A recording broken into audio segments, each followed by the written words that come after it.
We're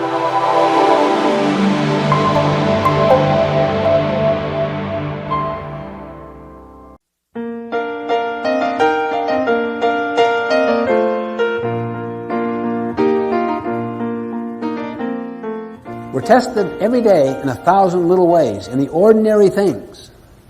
And if we are proactive in those things, it gradually develops extraordinary capability in handling major setbacks or disappointments. But oftentimes, we look into the more spectacular, the more dramatic, the larger issues to see the obvious energy of proactivity, of habit one. For instance, Viktor Frankl, the Austrian psychiatrist, imprisoned in the death camps of Nazi Germany because he was a Jew, experienced unbelievable indignities and tortures. He was raised in the Freudian tradition that you're basically a product of your childhood.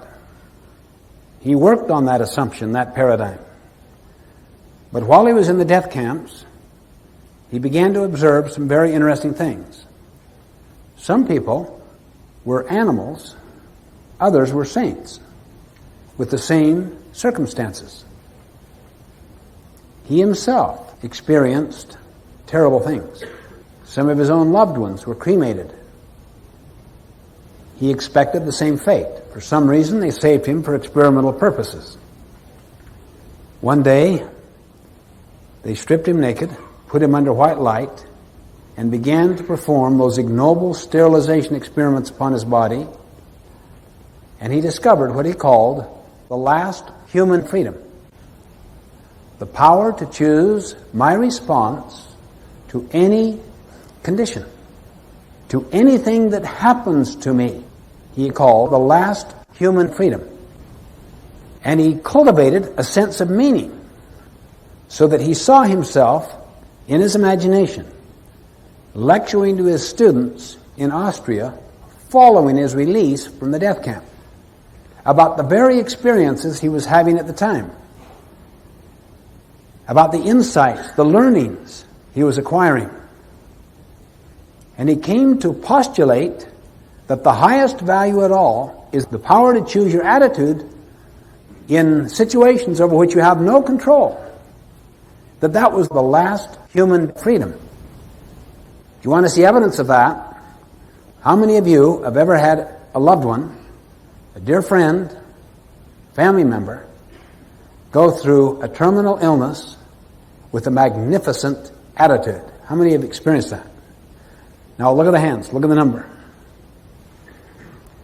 How many of you were enormously inspired by such modeling?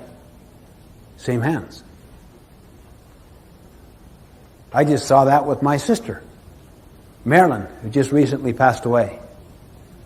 The night before she died, she told me, my only desire is to teach my children and my grandchildren how to die with dignity and with a desire to contribute and to live life nobly and based on principles.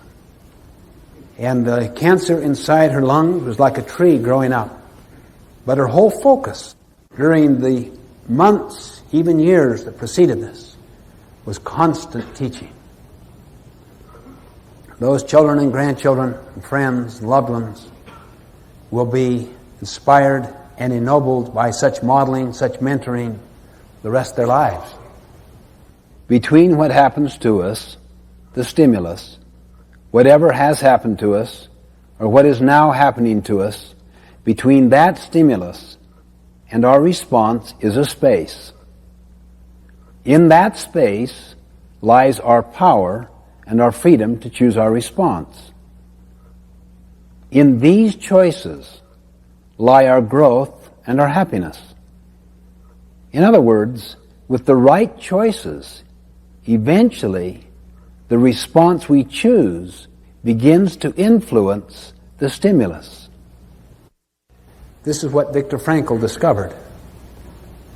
And through exercising his memory, that is his self-awareness, and his imagination, and his conscience, by asking questions such as, what is this situation asking of me, instead of, what do I ask of it?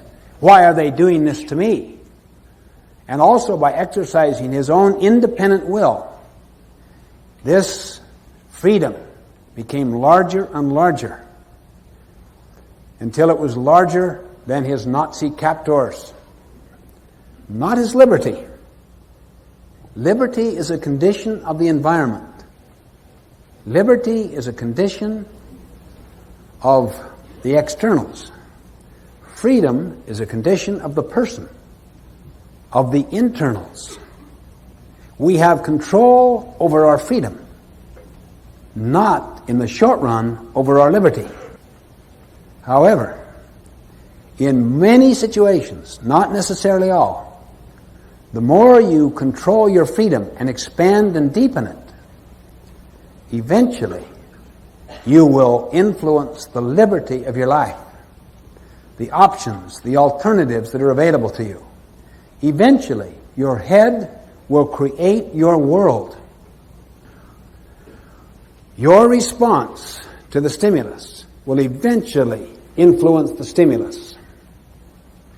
And to some degree, he experienced that. He also had the hypothesis, or tried to look at the hypothesis. What enables these people in the death camps to survive? Is it their survival skills? No. Is it their intelligence? No. Is it their health? No. Those things were eventually equalized, lost. Helped a little initially, but eventually they were gone. Is it their family structure? No. The thing that enabled survival was a vision of the future, a sense of meaning about a work yet to do, a contribution yet to make. And this became the basis for his brilliant autobiographical account of these experiences called Man's Search for Meaning. Even a friend of his was so miserable he wanted to commit suicide, and Frankl pressed him, "Why don't you?" He said, "Because if I predeceased my wife, it would make her so unhappy and miserable, and I love her so." That alone gave him meaning to survive. And he would constantly ask the question, what is life asking of you in this situation? Don't let the things you can do nothing about interfere with the things you can do a great deal about.